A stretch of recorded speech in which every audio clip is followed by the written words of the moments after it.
Hello, hello. Oh, I heard. Hello? Oh, there you go. Hello. Can you hear me? Yeah, I can hear you. What's up? So, I wanted to debate about gender. Sorry, I'm kind of nervous. No worries. We talked to lots of people here. It's all good. Wait, hold on. The description that I was given. Are you a conservative? Yeah. Okay, conservative leftist takes. Thinks non-binary and trans people are quote unquote bullshit. Okay, we got lots to talk about. All right, hit me up. What do you want to talk about first? So, well, first, I want to know what your opinion is on non-binary people, because in my opinion, I just don't think it makes any sense. I think it's pointless. I don't understand how people can ask you to refer to them as they, them. I just think it doesn't make any sense. Yeah. Well, I mean, stuff like this doesn't really have to have a point, right? If a person wants to be a thing, like they don't need to have a point to it. We need to find a reason why it's not valid. Yeah, you say that, but I mean, is there any like scientific data that like goes with that? What scientific data would you be looking for? People who don't confide with either gender, if you know what I mean. Sure. But gender is the realm of sociology, not so much science. There are plenty of sociological documents which relate to that subject. Anthropological, too, because many cultures have had more than two genders. But in terms of science, it's not really that domain, you know? Neither, by the way, is being a man or a woman. Well, okay. Hear me out. Mm-hmm. I just don't. Okay, let me go to pronouns real quick. Yeah, hit me up. So, if someone can refer to themselves as they, them, and like Z, zer, whatever that means, right? Like, I just don't understand how people expect other people to just go with that, if you know what I mean. Like you're not just gonna walk up to someone, ask them what their pronouns are. I mean, that'd be kind of weird, especially if it was like a trans person or something. They would probably get offended. You know what I'm trying to say? Yeah, I mean, it really depends on the social context. Like, if you're talking to a random person on the street, it probably would be kind of weird to be like, "Hi, I like your shirt. Wait, what are your pronouns?" Like, that would be pretty weird, I think. But you don't need to take it that seriously, I think. Like lefties pretend otherwise, but this is the case. Generally speaking, it's if most people assume people's gender, like just based on physical characteristics, because most people aren't non-binary. And then if there's ambiguity, people tend to use they unless they're given specific info as to whether or not it's they or he or she or anything else. And if you're asked to say something, you generally go along with it. And that, yeah, it's if you're like corrected on something, just go along with it. It doesn't seem like a big deal. But that's generally how people go about it. Well, okay. I kind of lost my train of thought because I'm nervous and you have like kind of a big audience. That's fine. Well, it's yeah. So like, what bothers you about the subject? You know, like so we got non-binary people. You know, they go they them. It's fine. Like, why get worked up about it? What's the harm? See, that's the thing. Like, I have nothing against, you know, it's really hard to explain. I'm sorry. Like, okay. I just don't understand how people can just be allowed to just change their pronouns to whatever they want when they want and expect people to just like go with it. Like, if someone like appears to me as just like a cisgender like woman or something and I call them she, her, or whatever, and they're like no, T, him, like, and they get offended, like, how is anyone supposed to know? You know, this happened to me on Twitter. I think most trans people don't usually get offended if you assume wrong. I think like there's like a stereotype that trans people are like, they have a chip on their shoulder all the time and they're always like walking around looking to get offended. For the most part, most trans people either won't correct you because they're petrified of social interaction, or they'll like quickly and quietly like utter half a sentence that you're supposed to contextually interpret as a correction, and then like they hope you pick up on it, you know. But like I'll say this. I mean, if you want like the go ahead, if you see a person who looks like what you expect a woman looks like, and you're like, oh, she's there, and then that person turns to you and they're really angry and they're like, it's he, him. You should call them he, him in the future, but that was probably a dick move in their part. Yeah. Yeah, I it's have fine. no problem with calling people by their like preferred pronouns. Obviously, I'm not going to be disrespectful, and I don't really have an issue. But like, it gets confusing, and you know what I'm trying to say. And sometimes I don't know what to say at all. Like this whole like Wixman or woman with an X and like.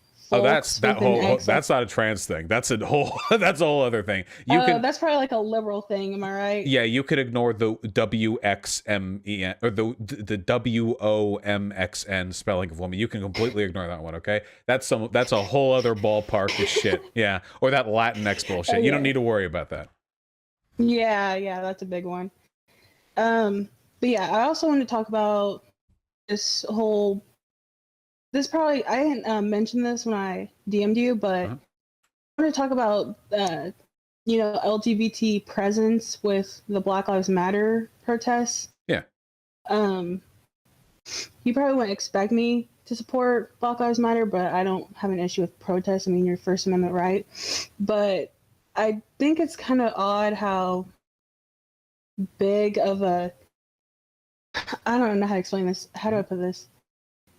How trans people make, I don't want to be disrespectful, but how they make things more about them when it's a different situation. Like I was looking at like footage from BLM protests, and there were like people with like gay and like trans flags and stuff saying like trans lives matter. I'm like, this isn't about you. Like, I'm sorry to put it that way, but do you know what I'm trying to say? And no, I do. Also, so what you're talking about, unfortunately, is kind of like the inevitable consequence of intersectionality. It's true that movements tend to be most effective when they're very pointed, when they have a very specific purpose.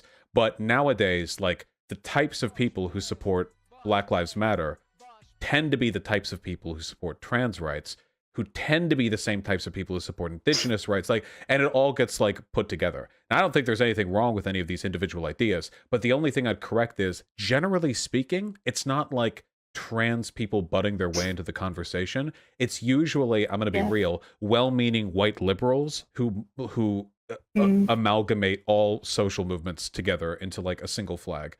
That tends to be like the actual pressure behind how all these things get together. You saw the same thing with Antifa during BLM. Do I love Antifa? I love Antifa, don't get me wrong. But there were incidents during BLM where you had like, fucking white boys running around stirring up trouble, which actually made it harder for the protesting black people to get stuff done. Not at every protest, but at some of them. So I do think that's a concern, but I don't think it's about like trans people making it about themselves. I just think that's an inevitable consequence of the way we handle social movements these days. All right, yeah, I agree. But I heard you say something about indigenous people, right? So I wanted to like hit that point really quick. Obviously I love all people, indigenous people, of course, but I wanted you to like refresh my mind because we all say like, this isn't our land, it's indigenous people's land, and I agree. I mean, it was at one point, but the people that are here now that are indigenous are like indigenous people, like, oh, how do I put this? Like their ancestors were here. You know what I mean? Like not them. Like, you know what I'm trying to say? Like, it's not their land; it was their ancestors' land. So I think usually, can you like?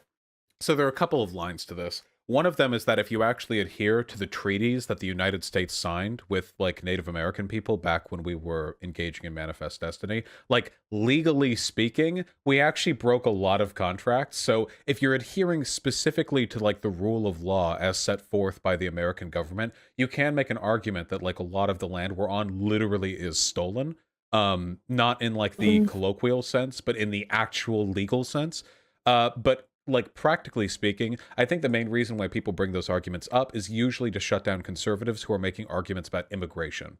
There are a lot of conservatives who act like the United States of America is some God-given territory to us. In reality, we conquered it pretty recently, and we did it in a pretty slimy way too, you know? It wasn't like we showed up on boats on the East Coast and all like the native people like lined up, you know, and we were like, ah. If like, I think that if we had conquered it in a traditional manner, this rhetorical strategy wouldn't be busted out as much. But the fact of the matter is, like, we were fucking disgusting and continue to be fucking disgusting to native people. So I think it's kind of like an expression of resentment. I doubt anyone actually, I'm sorry, I doubt most people who say that actually want to return the United States to like some kind of native territory. That's not ever going to happen for a wide variety of reasons. Yeah, and yeah, there's no denying how nasty it was. Like, it was really, it was bad. But I just don't really understand that get off of our land thing. Like, I feel like it's everyone's land, you know, who lives here, even immigrants, even first-gen immigrants. I just didn't really understand that. But, yeah, I mean, if you ask most liberals if they would actually follow through on like the logical consequence of that, they're probably not going to go through it. It's kind of like it's like when people say I'm trying to think of a good counterexample, you know? People during the civil rights protests, they said no justice, no peace, you know? Like all the black folks marching around, they would say that. They didn't literally mean no justice, no peace, of course. It was more just like an indication of the resentment they held and their feelings of antipathy towards the things they were protesting against. Yeah. Also, I see like, you know, Native Americans ending like some kind of compensation or something, like their land back, or the Native Americans. Yeah, like I see that a lot, but I'm just thinking like, it's your ancestors. I know. Okay, we just went over this, you know, but at the same time, like, you know. Gosh, how do I put this? We do. Sorry, we owe them a fuck ton. My train of thought. We should probably pay out hand and foot to the native people. I think. But like we fucked them so hard. Not just their ancestors either, but like there are currently native people that live on reservations that are like economic and cultural dead zones because we've completely cut them off from everything that mattered to them too. So it's like, like we took a really bad half measure. We probably should give them like the tools necessary to reinvest in their communities, at the very least, you know. Yeah, I didn't even know about that. Wow. Yeah. Kind of crazy. I mean, there are a bunch of solutions to this that get increasingly complicated the farther you go along. Some people think that everyone should like all the white people should just leave America. That's stupid. It's never going to happen. Dumb idea. People who say that are usually hardcore fucking LARPers who have never thought for a single fucking second about anything they say. But the idea of like maybe like legal jurisprudence should be given to certain segments of the United States in accordance with the ancestral territories of the communities that we displaced. I think you can make a really strong argument for some of that stuff, you know? Yeah, well, see, that was my issue. My issue is that, you know, the conquering and stuff that happened, it didn't happen to the Native Americans that are living in this country right now directly. So I didn't realize that, you know, Native Americans were still like facing the repercussions of what happened back then, like their land and, like you said, the dead zones. Like, because I was thinking it wasn't the same as like, you know, slavery and Jim Crow for like African Americans and how it still affects, you know, apparently African Americans today. So I just didn't see the correlation or how any present living Indigenous person could like want anything. You know what I'm saying? Yeah, this is actually one of the most tragic things about like the Native Americans in this country is that people treat it like a dead culture, like the Vikings or the ancient Egyptians or the ancient Greeks. A lot of people, by the way, that's what I learned in school too. When I was reading like history books in school, it got treated like a dead culture, like they were here and now we're here. But it's not. There are like hundreds of thousands of people across the Americas that are some kind of First Nations people, you know, of their many, many cultures and tribes and what have you. And for me, it's not so much about like paying them back for damages caused. I don't really think that's what reparations should be about. It's more just about trying to give them the tools necessary so that they can be on par with the rest of the people in our country. I think that would be preferable. That's why I support reparations to black folk as well. It's not about like paying them because they suffered. I don't care about that. Plenty of people suffer. It's paying them because they suffered so fucking hard that it like economically and socially displaced them from the rest of America for hundreds of years after.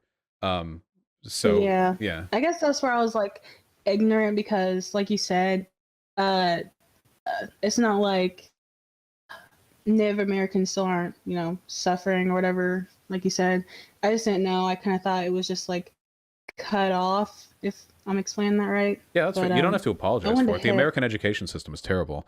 Do you have a final meme or a subject that you would like to hit up on? All I have to say is Stream Punisher by Phoebe Bridgers. That's all I gotta say. Wait, Stream Punisher by? Yep, Phoebe Bridgers. Phoebe Bridgers. Is this music? Punisher album? Oh, yeah, okay. All right. I'll add this to my list. All right, be well, okay? Thank you. Peace. That person was pretty chill. I was worried at the end they were going to say, like, indicate something to, or say something to indicate that they were disingenuous in that conversation. But no, that was fine.